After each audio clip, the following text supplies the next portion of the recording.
I'm currently trying to get our YouTube stream up. I'm sure you are on Cloud 9, Big Bill, because you've got yourself a number one receiver. And obviously, that is a huge get by the Patriots. Now, the cost professionally may be Mike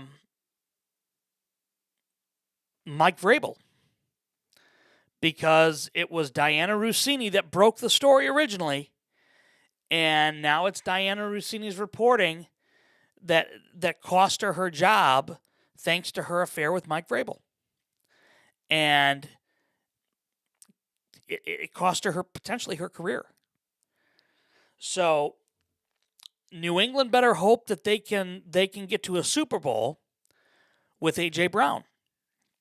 Now, hopefully Vrabel is part of the mix.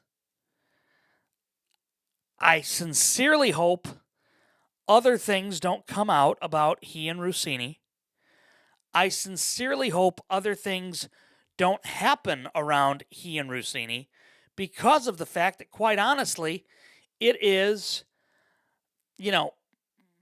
part and parcel because of her reporting that this happened. That they were able to work this trade out, that it had been for months reported by her and then picked up by others. And now you have a huge development, obviously, with them. And it is, without question, a huge trade for the Patriots. So, with that being said, let's take a look here at the details regarding this trade, because everybody wants to know the details. Everybody wants to know, what you're getting. And Howie Roseman, the GM for the Eagles, met with a group of reporters to discuss the move. It's a first-round pick.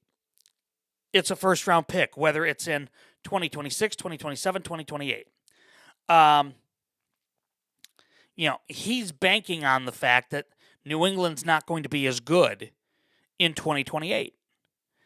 And I think that's a safe bet. I mean, year to year, you never know.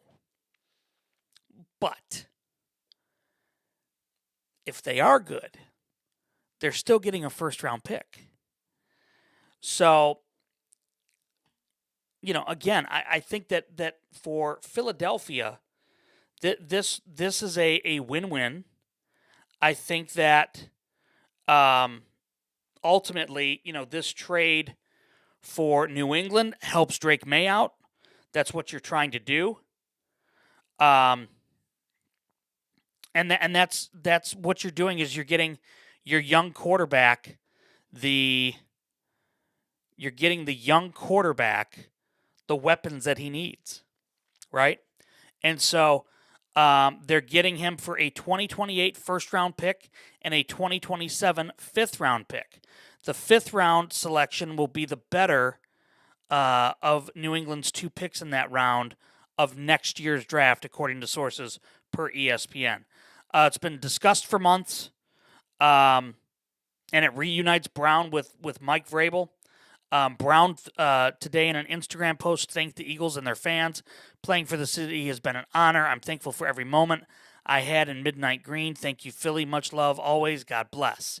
Brown will turn 29 on June 30th. He gives a number one target now to Drake May. He also adds stability in that room with a number two now in Romeo Doubs. So it takes the pressure off of Romeo Doubs being a number one, which we know Romeo Doubs doesn't like being a number one. The Eagles, likewise, have planned for Brown's departure, including trading up in the first round for Makai Lemon from USC.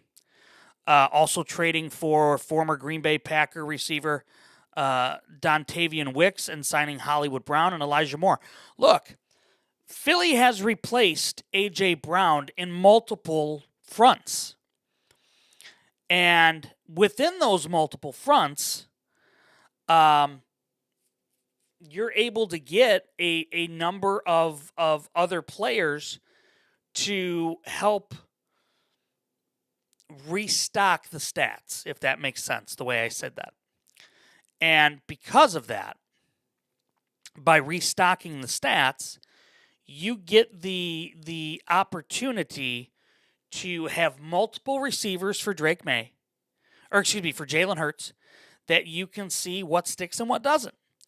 I think that, Makai Lemon, Dontavian Wicks will be very good for them.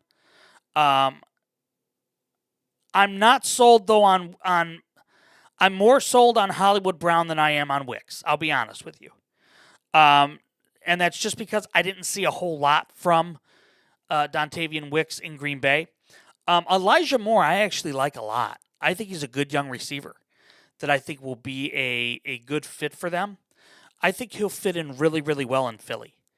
By waiting until June 1st, the Eagles now split Brown's $40 million salary cap between 2026 and 2027, thus making it a little bit easier this year. Now, and Bill, I'll be honest with you. I'm not shocked because, this deal had been worked out for a while. We know that. The terms were agreed upon. I think maybe you could have gotten maybe a backup player, but I don't think they would have given a starter, especially with giving up a first and then the better of their two picks that they have in the fifth round.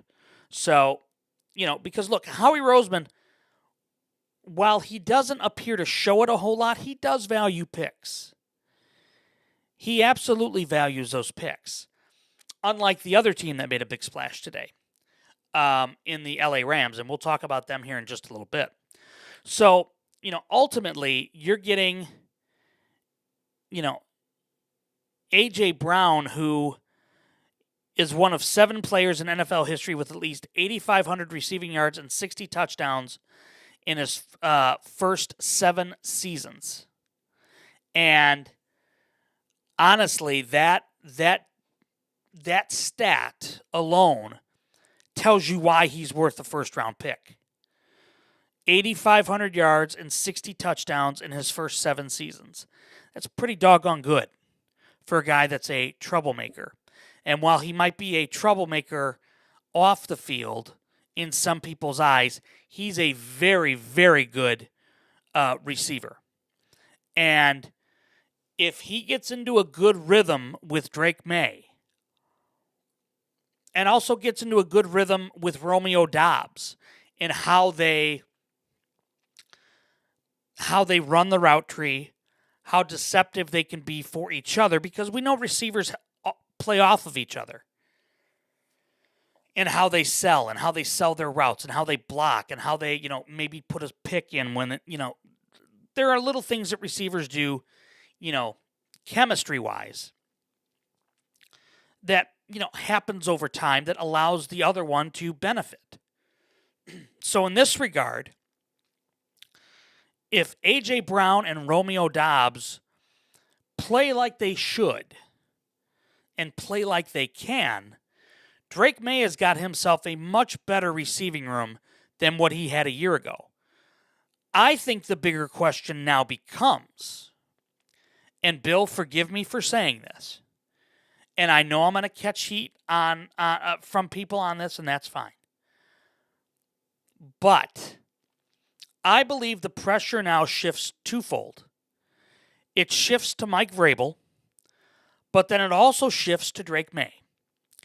And if Drake May doesn't have a good start to the year, because of how he finished the year with as bad as he was in the playoffs, and let's be honest here, he didn't perform well in the playoffs.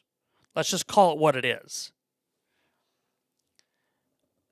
If Drake May struggles in that regard, you're going to see people start to question if he's the right guy for this team. Even though they got to a Super Bowl a year ago, and I understand that. But the problem here is that you have a guy that for the last month or month and a half of the season really wasn't very good. And more questions became of him than were answered. And now because of that, you go out and you spend draft capital on A.J. Brown. You get Romeo Doubs.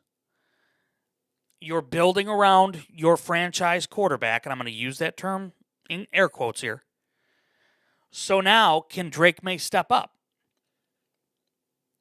Can Mike Vrabel, look, let's just call it what it is here, steady the ship. New England's ship has been rocky all offseason, and it's been because of Mike Vrabel and Robert Kraft. Let's just call that what it is. There's pressure on Vrabel now. If they start out badly, there's going to be people that are upset. There are going to be people that are screaming for his head. And rightfully so. They're going to be asking, Mike, what's going on with the offense? Or Mike, what's going on with the defense? Why is special? Are you guys as focused as you should be? Especially if during the regular season, more stuff continues to come out. If more stuff continues to come out, that's going to be a big problem for the Patriots. And I said before, I think that ultimately it may end up costing him his job. I know people say they don't think Vrabel's going to get fired. I understand that. But if the Patriots get off to a rocky start, you may see Vrabel take a leave of absence. I wouldn't be shocked. I wouldn't be shocked by that. Because if he feels like he's becoming too big of a distraction for this team, you're going to see him take that leave. And you're going to see him, take the leave, hint, hint, wink, wink, nudge, nudge from, maybe Mr. Kraft. To get the focus off of him and back on the team. And it would allow the team then to refocus. Because look, I don't care what people are saying. Because of what's happened, there's probably a fracture in that locker room a little bit. There's probably an issue in the locker room in terms of the fact that you have guys that trusted Vrabel who now can't. You have guys that might be, for lack of a better term, they feel betrayed by their coach. And there were some things that were put on social media that then they had to kind of backtrack and play down. And quite honestly, that's a problem. When you have guys posting things cryptically, and I don't care if there's a scandal going on or not, when you've got players posting cryptically about things, that is absolutely a problem.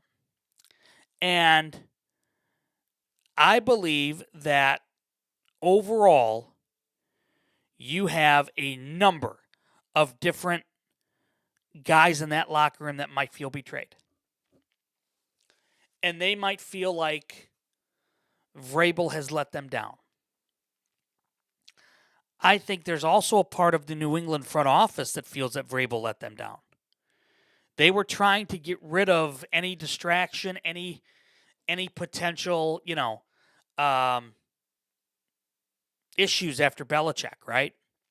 And when Belichick left, they brought in Jerod Mayo. And Mayo didn't do the job that Robert Kraft thought, so they let Mayo go. Well, now they bring in Vrabel to steady the ship, and what does he do? He gets them to a Super Bowl, but then the next, following offseason, or the ensuing offseason, there's a scandal. And it's been going on for multiple years. So there are issues here that I think need to be addressed within the locker room of the Patriots, and I hope that Mike Vrabel is the guy to do it. But I will say this much. This team in New England, they're putting their faith in a guy in Drake May at quarterback now by getting him all of the different weapons known to man. And if that struggles, if May struggles, you're gonna see people start questioning it, and you're gonna start seeing people question whether or not he's the guy. So anything is possible. We've seen that. Anything can happen. We've seen that. So let's look now here at essentially a for lack of a better term here,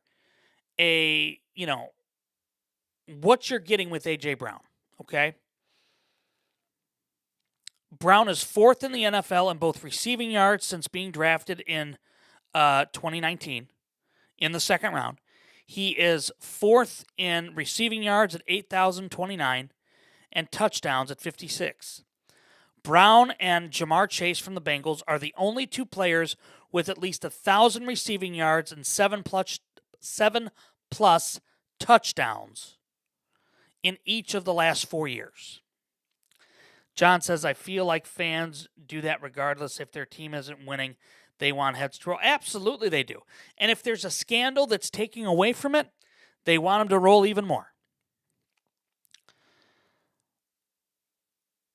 Brown and Jamar Chase are the NFL's only two players with 1,000 receiving yards and 7+ touchdowns in each of the last 4 seasons. That's a hell of a stat. That's a hell of a stat line.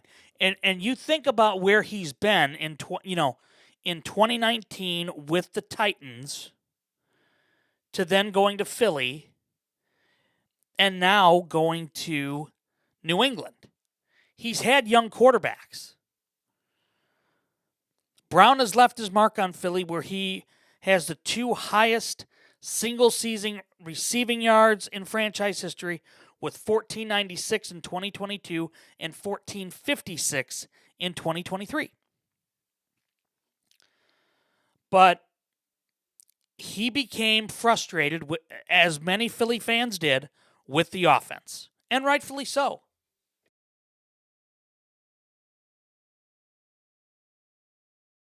And I think part of that was with his quarterback, with Jalen Hurts. I think he began not trusting Jalen because Jalen was going other places with the ball.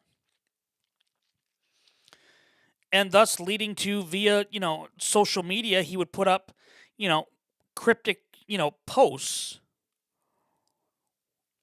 And he declined to speak to the media in later stages of 2025. That ended up coinciding with a meeting with Jeffrey Loria, the owner and CEO. And, Lurie told him, stop commenting. Stop posting stuff. And, John, I agree with exactly what you're saying. DeVonta Smith is the number 1 receiver, just never was acknowledged by anybody until now. And I agree with you. DeVonta Smith has been the number 1 since he got there, because of his ability to run routes, because of his ability to catch the ball. And he's just a safety blanket. He's like a mini tight end, if you will, in that element. New England was one of Brown's preferred destinations, in part because of Vrabel. He played for Vrabel from 2019, when he was drafted, to 2021, and the two have maintained a connection beyond football, per Mike Vrabel. It now, adding Brown, shows how the Patriots are going in on Drake May. Good evening, Monty. And they've truly revamped their receiving corps since the Super Bowl. By getting rid of Stephon Diggs, now you bring in A.J. Brown. You've got Romeo Doubs. And again, Vrabel has, and the Patriots have now added a huge weapon with Romeo Doubs, along with Mack Hollins, Kayshon Boutte, and Demario Douglas. You've also got Kyle Williams and Efton Chisholm III. They will be the first team, the Patriots will, in NFL history, to begin the season with 4 straight games against playoff teams from the previous season after playing in the Super Bowl. Don't tell me that the NFL is not punishing them, because that's the punishment right there. The NFL will come out and deny it vehemently that they're punishing the Patriots, but that first 4 games against playoff teams in the AFC is a brutal start to the season. And that's how they're being punished. While you can't punish Mike Vrabel for, having an affair with a reporter, anything like that, what you can do is put them against the wall right away and make it very difficult for them. And the way the Patriots can avert that is by winning. And if they win, then you're good. The dynamic one. Good evening. Again, I believe fully that that's the NFL's way of punishing New England, is this way. And again, I feel that Mike Vrabel, and I know Monty's going to disagree with me, but I just like Bill did, but I think that overall, Vrabel, if they get off to a bad start, 1-3, 0-4,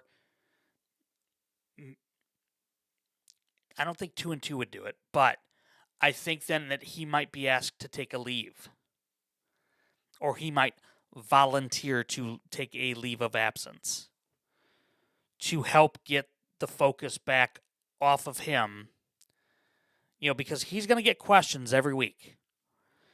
Is the team in the right headspace? Is the team focused as they should be? What's going on with Drake May? Why all of a sudden is he in a, 5 or 6 game slump, including, the AFC Championship and the Super Bowl and now the first 4 games? And Vrabel's going to have to answer those questions. And he'll be asked them if they get off to a bad start. I guarantee you. He's not going to say, I'm not answering personal questions. People are going to ask. Journalists have the right to do so. And because of the fact that he has not gotten out in front of this at all with Diana Russini, it's just going to add fuel to the fire come training camp. It's just going to add to that fire that's currently going. So, if New England gets off to a bad start, you could see a leave of absence by Mike Vrabel. You might see questions start to arise about Drake May. And then you're going to really have an issue. 577, good evening. Then you're really going to have an issue because, Arnice, good evening. If there are questions about Drake May, what does that say for A.J. Brown? Is A.J. Brown going to become a distraction again? Is A.J. Brown going to post cryptically, how the midnight green grass might be better or something, whatever. A subtle little shot, perhaps, or an arrow to Jalen Hurts saying, hey, sorry. That might be the case. If Drake May comes out and struggles in the beginning of the season, it might very well be Drake May, having an issue here with A.J. Brown. So we'll have to see. We will have to see. All right, we are going to get to the other big story of the day, the other massive trade that kind of shook a lot of people, including yours truly, because I was all in on Ryan Poles trying to get Myles Garrett. But I have an idea as to why the Bears didn't. And we're going to get to that here in just a moment after we hear from our friends over at I Know a Guy Remodeling. Let me ask you this question. When your favorite team is struggling, what's the first thing that fans say? Well, something's got to change. Well, if you've been walking through your home and thinking the same thing every time you see that old bathroom, that outdated kitchen, that unfinished basement, maybe this is your sign. I Know a Guy Remodeling can help turn your home from rebuild mode into contender status. From kitchens and bathrooms to flooring, drywall, renovations projects, landscaping, they do quality work and actually care about making sure it's done right the first time. And as someone who values people you can trust, that matters. So if you're ready to stop talking about it and finally ready to make the move, contact I Know a Guy Remodeling, because championship teams and championship homes are built the right way. You can catch a link to their Facebook page on our website, www.lastrowpodcast.com, because everybody deserves to know a guy. And now, you do. I Know a Guy Remodeling.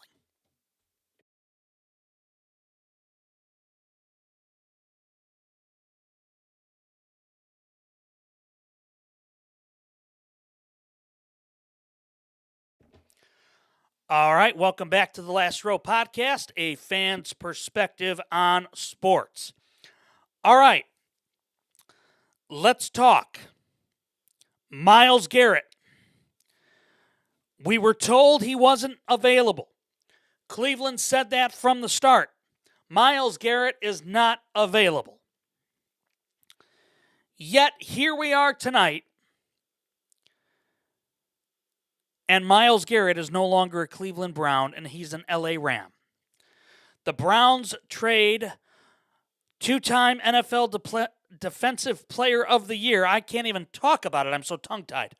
Defensive Player of the Year Myles Garrett to the LA Rams for two-time Pro Bowl pass rusher Jared Verse and multiple draft picks.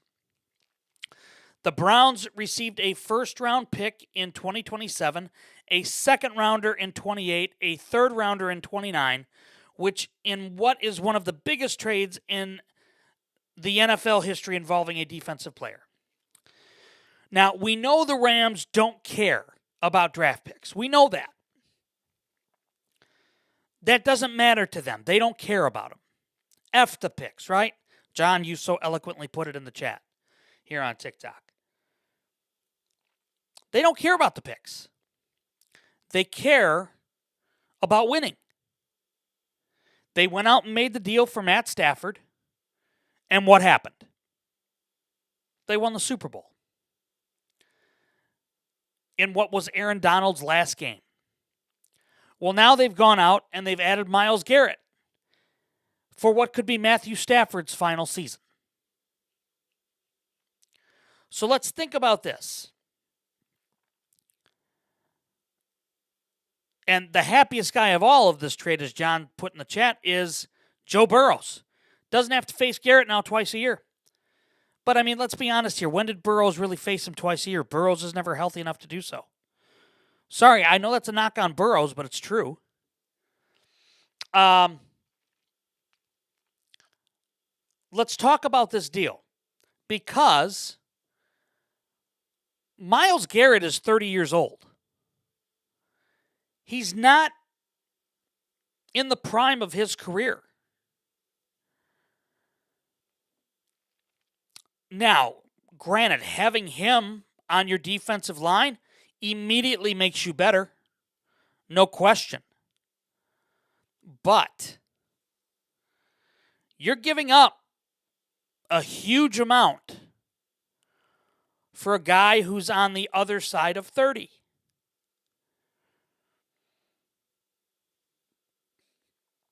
Garrett, earlier tonight on a social media post, thanked the Browns and their fans, saying the city of Cleveland shaped him and made him tougher, adding, "The best days of the franchise are ahead. Loving you is easy. Leaving you is the hard part."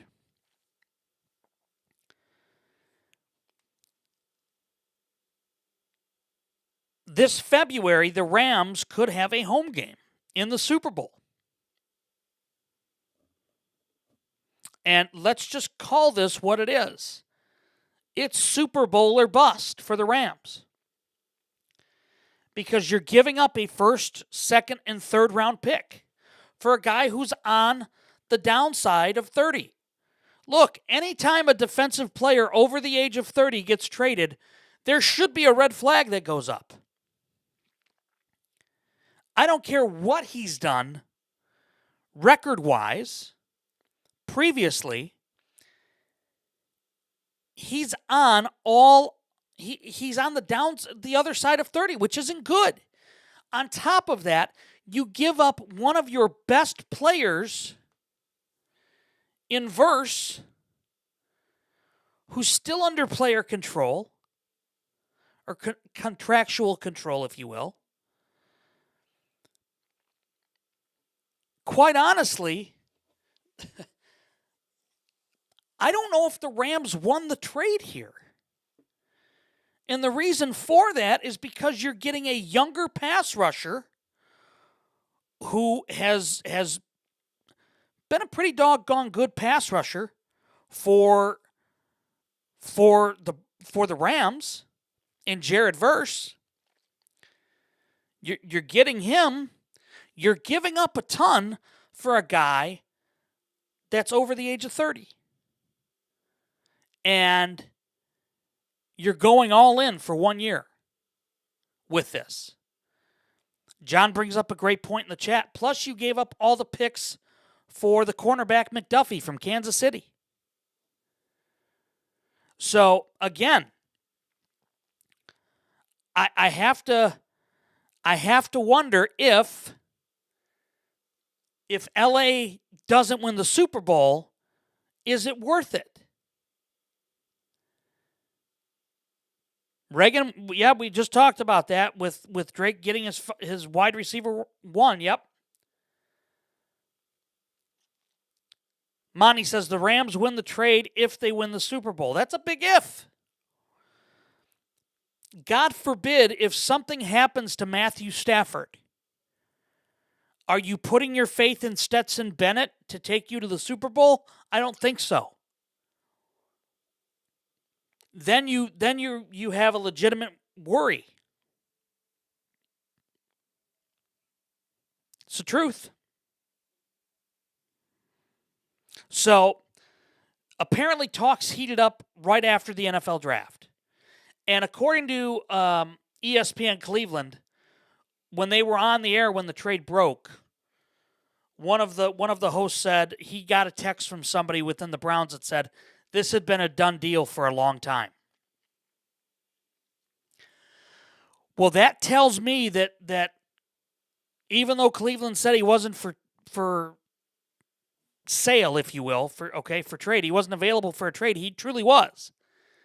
That makes me wonder if the Bears could have done more a year ago or a year and a half ago, whatever it was, to get him.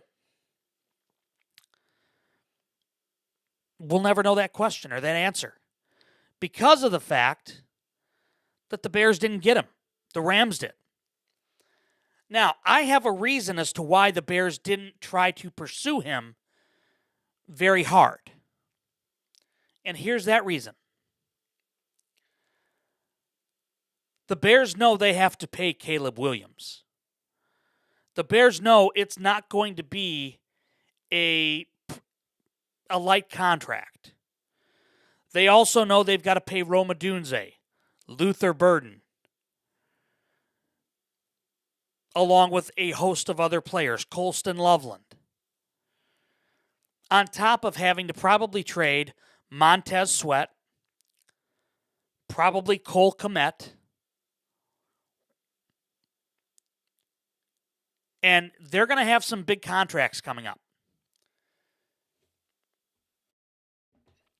So now, what my thought is, the Bears are holding off on making any big move on the defensive line because they know they have to pay Caleb Williams. And after they pay Caleb, they could get aggressive. They absolutely could get aggressive. But the Bears' window is right now. The Bears' window is absolutely right now. Cody, good evening. Thank you for the heart. Appreciate you. Mark Anthony, thank you for following. I have to ask, I have to ask the questions here. For the Rams, they're banking on Matthew Stafford being healthy again.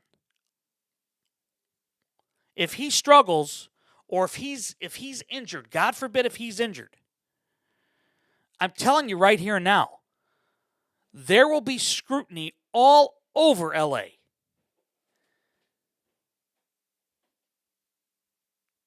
Because you're not going to put your faith in a rookie quarterback. You're not going to put your faith in Stetson Bennett. And if Stafford's hurt, if Stafford gets hurt, whether it's in training camp, a preseason game, whatever it might be, if he gets hurt, they're screwed. I mean, they are, for all intensive purposes, they are absolutely screwed. You got Ty Simpson, your second-round pick. You got, your pick in the first. You've got Stetson Bennett and Matthew Caldwell. I'm sorry, you're not putting your Super Bowl hopes on those guys. You're just not. That's not a viable option. Not many teams, Omani, went after and gave up a ton of picks for Myles Garrett. Not many teams gave up a ton of picks for Trent McDuffie. There's a big difference between the Rams saying forget the picks and this. Let me ask this question, and let me pose it this way. If the Rams win the Super Bowl this year, does Sean McVay walk away? I think there's a very good possibility that he does. I think it's a really good possibility that he does. I think he's ready to. I think he's ready to go into media. Like John Gruden did. Go out on top, right? So if Stafford doesn't play well, if Stafford gets injured, God forbid, then you're basing your playoff hopes on Puka Nacua and, Cliff Kingsbury being an offensive guru along with Sean McVay. And you're hoping Ty Simpson can lead you to the playoffs. Cinema, good evening. And then, if that happens, you've lost the trade. You've absolutely lost the trade. You have nothing now to bargain with to try to get back into the first round. The other part of it, too, is that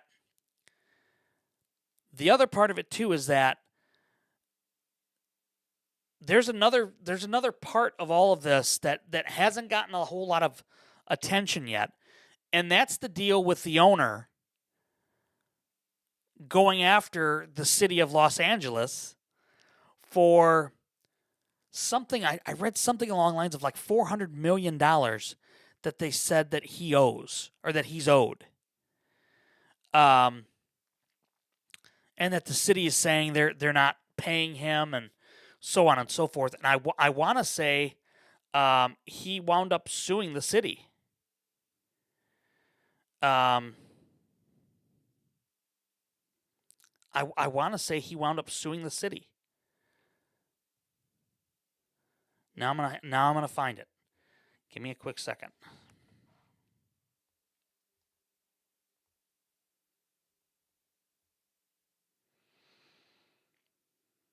Yeah, he's engaged in a $400 million legal battle with the city of Inglewood, California, regarding reimbursements for public infrastructure improvements made around SoFi Stadium. This is per Yahoo. Kroenke's company, Hollywood Park, cites a 2015 agreement that required the city to reimburse developers for public infrastructure, roads, utilities, police, fire protection. Kroenke claims the city owes roughly $400 million. Inglewood officials are pushing back, arguing that the agreement is now void because of subsequent state court decisions invalidating measures adopted by voter initiative. The city views the demand as an unlawful attempt to override California law. This financial dispute follows earlier litigation over the city's placement of billboards around the stadium, which Kroenke lost. It is also tied to recent legal action involving the Rose Bowl operating company, which named SoFi Stadium as a defendant over efforts to attract UCLA football. What that tells me is this: Kroenke's angry. Kroenke wants money. Kroenke's already lost lawsuits. I wonder if the Rams' time in LA is ticking away. Just like it did in St. Louis when he got upset and he pulled everybody away. And he moved the Rams back to LA. I just wonder. Because Kroenke has been like that for a long time. He's been like that a long time. I wonder if he's going to do something drastic if he doesn't get his way. And I get, Monty, that McVay signed an extension. You know what? There are other coaches that have signed extensions too that have been paid millions of dollars when they decide to walk away. I'm just saying, I wonder if it could happen. Because I just have a sneaking suspicion that if they somehow win the Super Bowl, and look, let's be clear here, they are the favorites at this point. They have to be. They are without question the favorites to win the Super Bowl in February. If they do, does McVay walk? I think there's a really good chance he does, especially if Stafford retires. Which I think he will. Then you're left looking for a new head coach, or maybe you promote Cliff Kingsbury. I don't know. You also have this deal with the land in Inglewood that Kroenke's not happy with. And we know that when Stan gets upset, Stan moves. I mean, look at the lawsuit he was embroiled in with St. Louis. And I think he still might be, to be honest with you.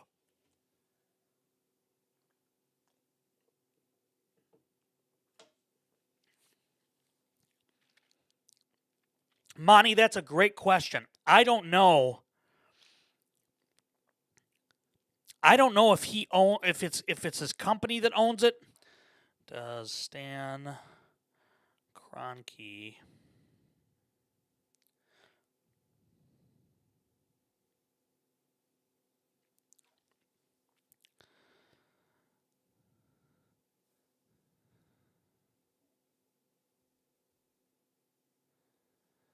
Yes, he does. He privately funded the $5 billion stadium complex.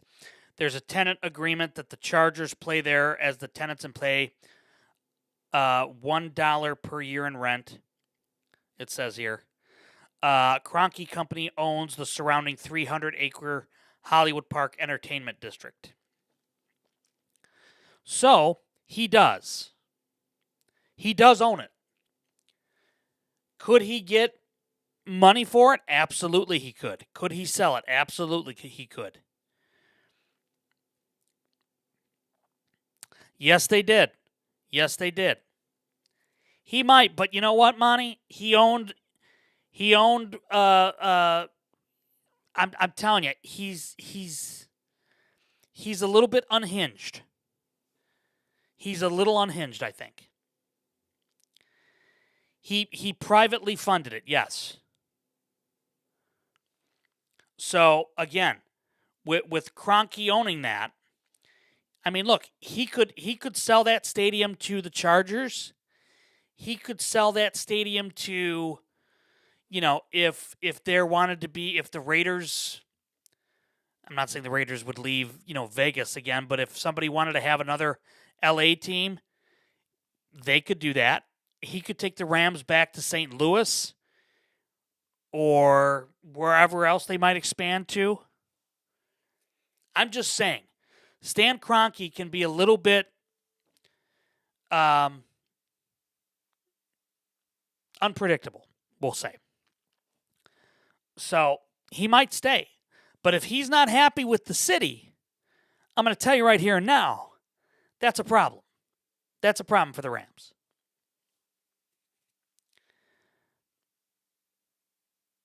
Exactly. He's petty enough to do it. Exactly right, Reagan. Exactly right. Now, the Rams are absolutely the favorites to win it. We know that. On the football side of things, Myles Garrett immediately makes you a Super Bowl contender on that defense with Sean McVay on the offensive side. It takes a ton of pressure off of Chris Shula. It takes a ton of pressure off of Trent McDuffie. Your defensive line gets instantaneously better. Granted, you lose Jared Verse. Cleveland loses a Hall of Famer, potentially, in Myles Garrett. They just got infinitely younger on defense, which is good.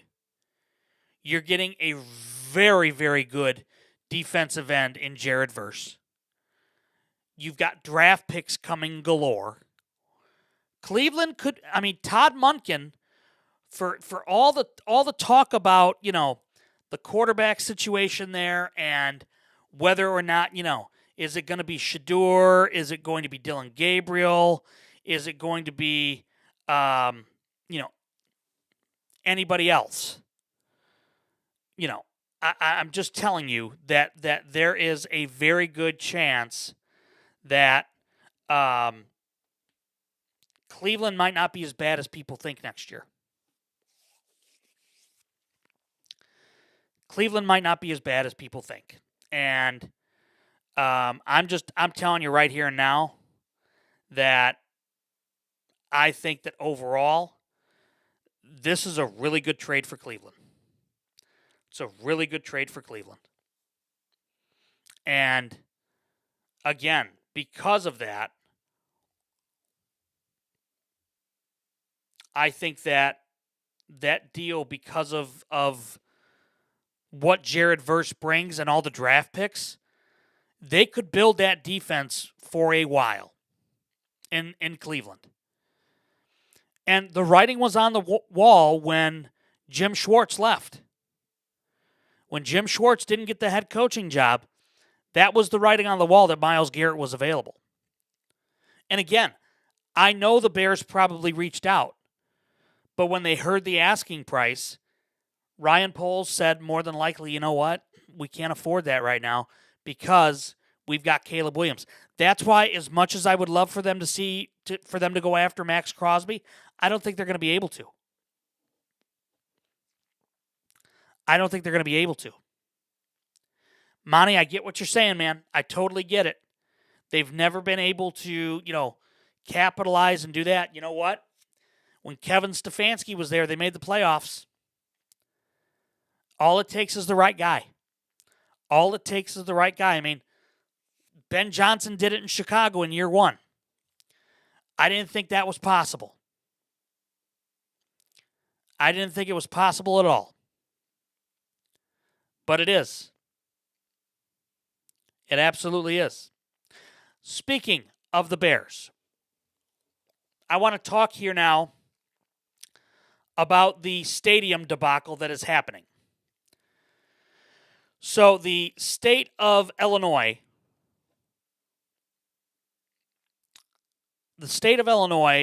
went into their legislative session yesterday, and it went into the morning, here this morning, until 5 a.m. The Bears bill passed in the Senate. The House did not vote on it. The House needed to vote on it in order for Arlington Heights to kind of get things moving. The problem is the House only would be able to vote on it if they were called back into a special session. Here's where it gets interesting. The governor of Illinois, J.B. Pritzker, today said that he was not going to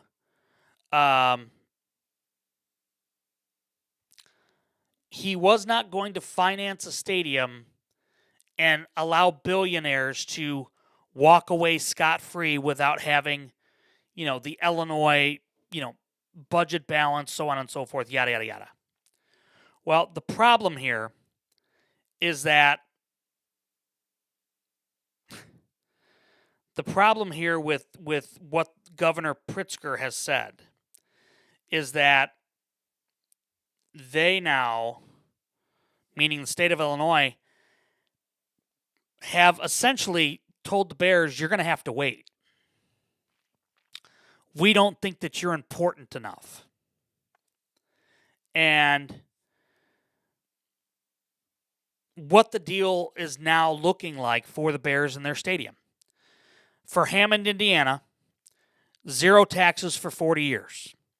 $1 billion $1 billion in funds from Indiana for a stadium.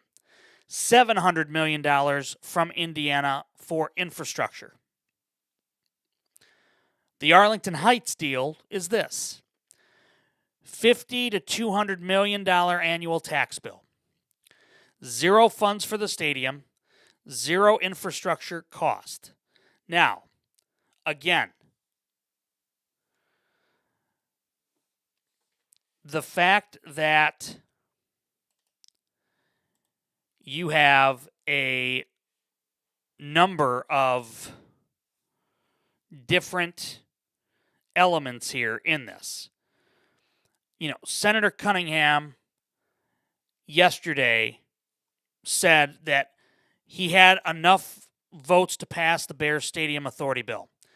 Wasn't sure about the House, but he said there was no immediate effective date on the bill, which means it could pass with a simple majority past midnight, but it couldn't take effect until 2027. So that tells you right then and there, Illinois didn't take this,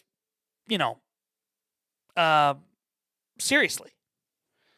And per everything that I have read,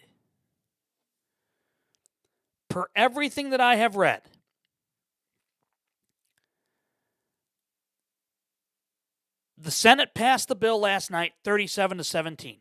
Spring session is over. The Bears are still evaluating Arlington Heights and Indiana.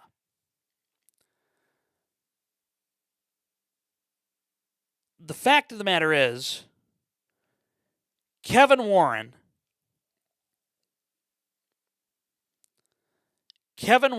has screwed the Bears over in this regard. It was Kevin Warren's job to come in and get a stadium deal done in Arlington Heights. The fact of the matter is, he didn't get the job done that he needed to. Furthermore, the Bears also fumbled the ball too. The Bears did everything wrong in this, completely out of order. The Bears also didn't do enough politicking, for lack of a better term, within the state of Illinois to get the job done and to get the bills passed. They've owned the land now in Arlington Heights for 5 years. It's been documented, shown, and proven that it doesn't take 5+ years to get a stadium deal done if you play the right game. Well, in this instance, the Bears haven't been. So, you have a lot of people in Chicago today that are very, very angry between and about the Bears and the state of Illinois. because of the fact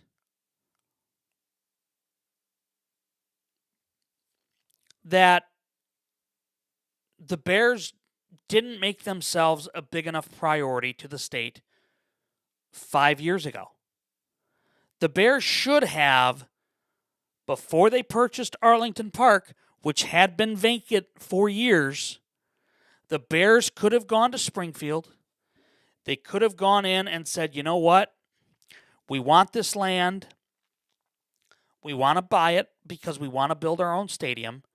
How can we do this? How can we work together on this? And they could have gotten the ball rolling that way. They could have then gone to Arlington Heights, to the local municipality, and say, look, we want to build a new stadium here in Arlington Heights. It's going to be this big, yada, yada, yada. What kind of tax breaks can we get? They should have gotten all of that worked out before. They didn't. So the fact is, they have a lease right now at Soldier Field until 2033. We know this much. They're going to be at Soldier Field until 2033. Whether or not they choose to go to Hammond remains to be seen. But they have lost all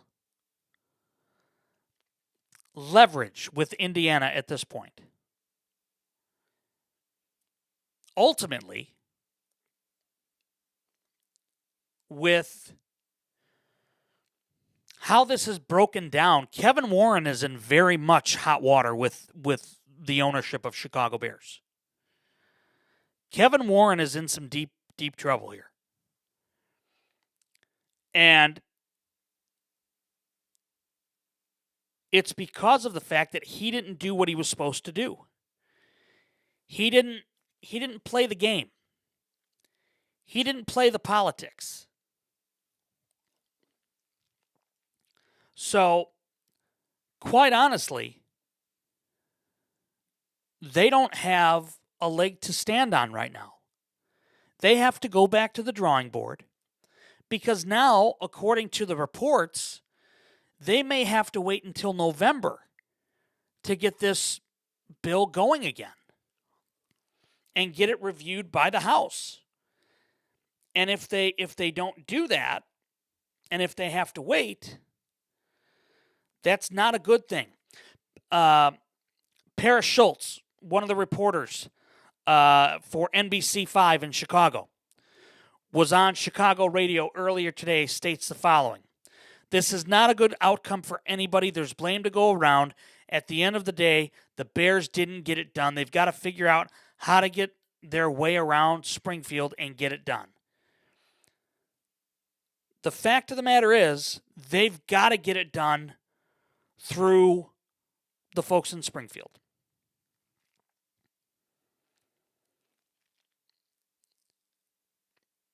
They've tried to strong arm the Hammond thing. They've threatened to go. Now at this point, you know what? If that's your will, if you want to leave, leave. You have nobody to blame but yourself. And the new bill that they passed in the Senate is very similar to what Indiana did.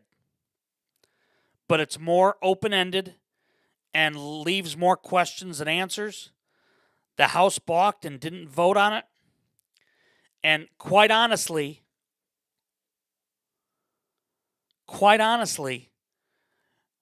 if the Bears leave Indiana or leave Illinois for Indiana, they can thank Governor J.B. Pritzker. They can also thank Brandon Johnson, the idiotic and moronic mayor of Chicago, who's meddling in this, tied some Democrats up down in Springfield into knots and made them question everything. They had everything with the pilot bill done. Governor Pritzker, as of last week, said, we're just tying up some loose ends. Well, then reports came out that said that the Bears, through back channels, had reached out to Chicago, to the mayor's office, to say, hey, if Arlington falls through, Chicago might still be in play. And that was all Kevin Warren. And Kevin Warren did that behind the back of the McCaskies, the owners of the Bears. That's why Kevin Warren is in hot water right now. So the fact of the matter is right now, the Bears have to go to Springfield. They have to play politics. They have to. They don't have a choice. If they don't, they're hanging on to land that's not going to be used anytime soon in Arlington Heights. Now, could they ultimately sell that land? Sure, they could. They don't want to, though.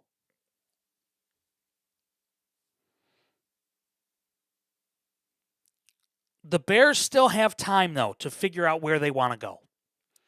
Indiana's got an open door. I still think Arlington has an open door.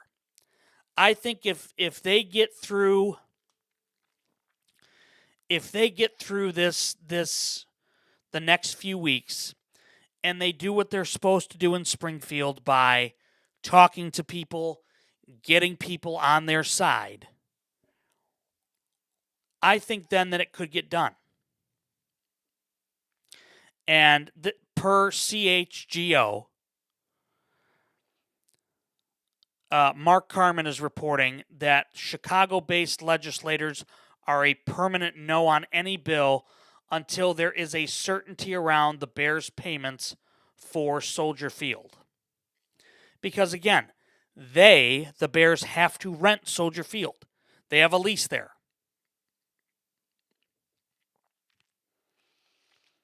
Bottom line is, there's a lot of blame to go around here.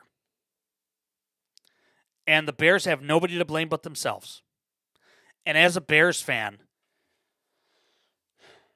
it is incredibly frustrating that after one of the best seasons that you've had in a decade, and the optimism that's surrounding this team right now, the fact that your offseason has been muddied up because your incompetent boob of a owner in George McCaskey, your overconfident blowhard of a president in Kevin Warren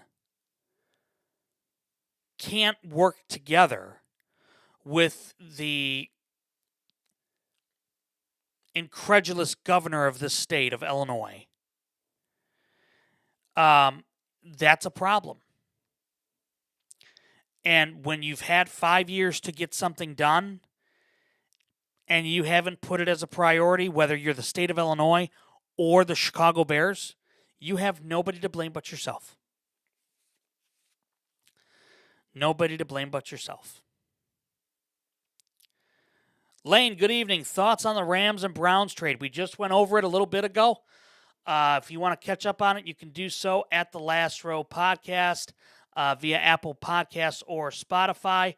I think it's a good trade for both teams. Rams, it means Super Bowl or bust. Cleveland is younger on defense. You could argue with the picks, they're set up more now for long-term success than the Rams are, with Todd Monken as their head coach. We'll have to see. So, if you want more information on it, go ahead and listen to the podcast. Subscribe to it. Let us know what you think on Apple Podcasts and Spotify. And that's going to put a bow on this edition of the Last Row Podcast. I want to thank I Know a Guy Remodeling and Forever Finds for their continued support of the program. Thank you for listening, whether that is on Apple Podcasts or Spotify.